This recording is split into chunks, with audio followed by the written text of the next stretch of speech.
Chapter 15, Lesson 1, The Nation Divided by War. Here is where the shooting gets started in the Civil War. So, the first battle is a relatively minor one.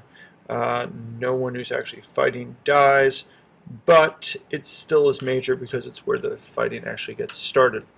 What ended up happening when Lincoln became president, when he was inaugurated, he said that he would go ahead and make sure that anywhere where there was federal property, it would be protected and it would be kept in federal hands. So that means that if the Army has a fort, and that fort is on the land of what the South considers to be its new country, then Lincoln is saying, hey, hold the land there.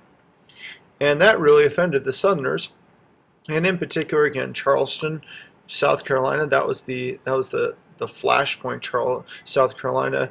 As a matter of fact, there's one of my favorite quotes about the Civil War was how radical they were. Was that South Carolina was too small for our country, but too big for an insane asylum. That was from one of their own politicians who said that, who was against leaving the United States to become their own country with the other Confederate states. But in Charleston, there was a harbor. It's right here. This is Charleston Harbor, and Fort Sumter is this fort that was used to protect the harbor. But the federal government had troops there, the national government, so the North, and we're going to call them the Union, I think, from now on, or the North, they had troops there, and the Southerners did not like that what they considered to be a foreign country had a fort in one of their main harbors. So they attacked it, they fought it, and eventually the people inside surrendered, and no one died, but still it was the first time that Americans were fighting against Americans in the Civil War. So the Civil War is a war between two groups within the same country, and even that name is a little bit controversial because some states in the South in particular say that this is the war between the states. There are some even who call it the War of Northern Aggression, which simply sounds like that the North is just attacking the South. But just the name Civil War implies that it's between two groups that are part of the same country. That's what's most commonly called in the North. But it is a little bit controversial depending upon where you're at. So more states joined the Confederacy after Fort Sumter, after the fighting at Fort Sumter, particularly Virginia being very important, North Carolina as well. But so all these red states here are the states that become the Confederacy. And the Confederacy had some pretty big strengths. Both sides thought it would be a short war with a lot of glory, sort of like the Mexican War beforehand. But Southern men were more likely to be used to fighting because they were out in the countryside, they were used to hunting, so they were better trained on some level. Also, they had some of the best Army officers in the military that had been trained by the U.S. military, because at one point it was all U.S. military officials, and particularly this guy named Robert E. Lee, but a bunch of other guys too are really important. But he was so good that when it became clear that there was going to be a fight, Abraham Lincoln went to Robert E. Lee and said, hey, lead my troops against the South. And Robert E. Lee was from Virginia, and he couldn't bring himself to do it since Virginia went with the Confederacy. So he declined them, and eventually he becomes the main leader of the Southern military. And so he's from the Army of Northern Virginia is what his army is called. And a lot of the Southerners, even though only like a quarter of them owned slaves, though the whites owned slaves, felt they were protecting a way of life, even though they didn't own slaves. So they didn't want to be bossed around by the North. At least that was some of their logic. Now the Union had a lot more people, and also it had free people, because in the South, if you sent everybody off to war, then all of a sudden you wouldn't have anybody to protect yourself against the slaves, so they couldn't do all that. So that was a problem as well in terms of, but they just had a much larger population. They also had a lot more factories and a lot more resources, things that you can use to make the things that you need. Could make weapons faster and feed themselves a lot more than the South. The South still was focused on cotton, which you cannot eat, and that becomes very important. Also, they had a lot more railroads, and so transportation was a lot easier as well. There's a picture of the railroads. So there was this plan that was come up with by a guy named Winfield Scott, and he was a hero from the War of Mexico. And his plan was called the Anaconda Plan. And what he was going to do was he was going to blockade the ports of the South so that they couldn't trade with anywhere in Europe. That way they couldn't get money, they couldn't get weapons or anything like that. And then he was going to go down and take control of the Mississippi River and cut the Confederacy into two chunks. And then the idea was he'd invade from both east and west, and eventually the Confederacy would die.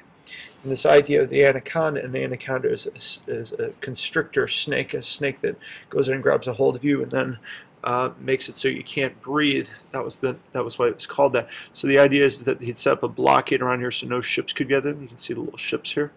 And then attack the Mississippi and take over the Mississippi River to cut off Louisiana, Arkansas, and Texas from the rest of the Confederacy. And then eventually he'd attack from this area here, and then also from over here, and lead to basically the South's fall. At least that was the plan. Jefferson Davis comes up with a different plan. He thinks, you know what, Great Britain and France, they use a lot of our cotton. And so therefore, if we can just get them to realize it's to their benefit to be on our side, then we'll be okay. They did donate, or they did give some ships to them, but not much. And they pretty much stayed out of this. And one of the big issues is, again, this idea of, do you want to be the country that's supporting the country that's for slavery? Great Britain and France did not have slavery then, so it wouldn't have been along their political point of view as to what rights people had. So Great Britain and France do not recognize the Confederacy, and they also say basically, well, you know, we can't help you unless it's clear that you're going to win or could win. So the first major battle is a battle called the Battle of Bull Run. And a lot of the battles focused on just an area between Richmond and Washington, D.C., which is right in Virginia, right by Virginia. So the idea was that if the South could take over Washington, D.C., they took over the capital of the North, and then that would be maybe the end of the war.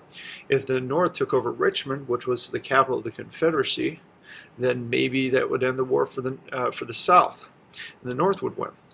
At the Battle of Bull Run, the Union Army marched in, and it looked like things were going okay.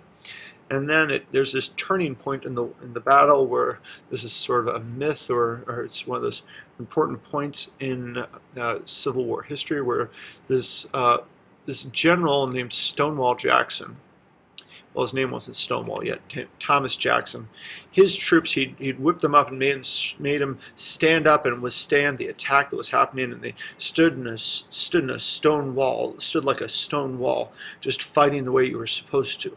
And someone pointed that out, and that nickname stuck. The battle eventually turns into a rout for the Confederacy, and the Union is kind of embarrassed by the limps back to Washington, D.C. There were a lot of big innovations in the war that affected the way it was fought. Gatling guns fired 250 rounds a minute. Ironclads, which were these ships, which we'll get to in a little bit more, but they had iron plates on the outside, so you couldn't sink them the way you could a normal sailing ship. Railroads made troop transport a lot quicker. Telegraphs made communication a lot more effective. They had the first submarine, which isn't a huge deal because it wasn't all that effective, but the first submarine used in warfare. They mined harbors, which means sending explosive things in harbors so that if ships come in, they explode. This was a really nasty war, and if you look at this, in terms of the amount of casualties in the war, this is from combatants, but this war also affected civilians. Lots of people went through a tremendous amount of hardship. You know, like a war like World War II or World War I, they were fought overseas. Here, this war was fought here, so it had a big, huge impact. 620,000 Americans died. And if you look here, that's huge in terms of the population. These new ships, two of them were called the Monitor and the Merrimack. They were they were steam ships, so they didn't need sails, and they had iron plates on the side, so cannonballs would just kind of bounce right off them. And there was a famous battle called the Battle of Hampton Roads, and it says CSS Virginia. That's what the name of the Merrimack was when it was rechristened as a new ironclad ship. And they fought for hours and hours, and they couldn't sink each other.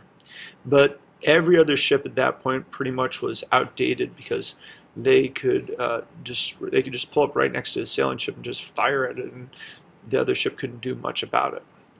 They could just sink, because if they fired their cannons at the Monitor, the Merrimack, then they wouldn't do much damage. So the war was much, much tougher than anyone expected. I mean, the first Battle of Bull Run, people came out with picnic baskets to watch. And then they came running away after they realized how horrible it was. And the inventions changed the war and make it tremendously more vicious in a lot of ways.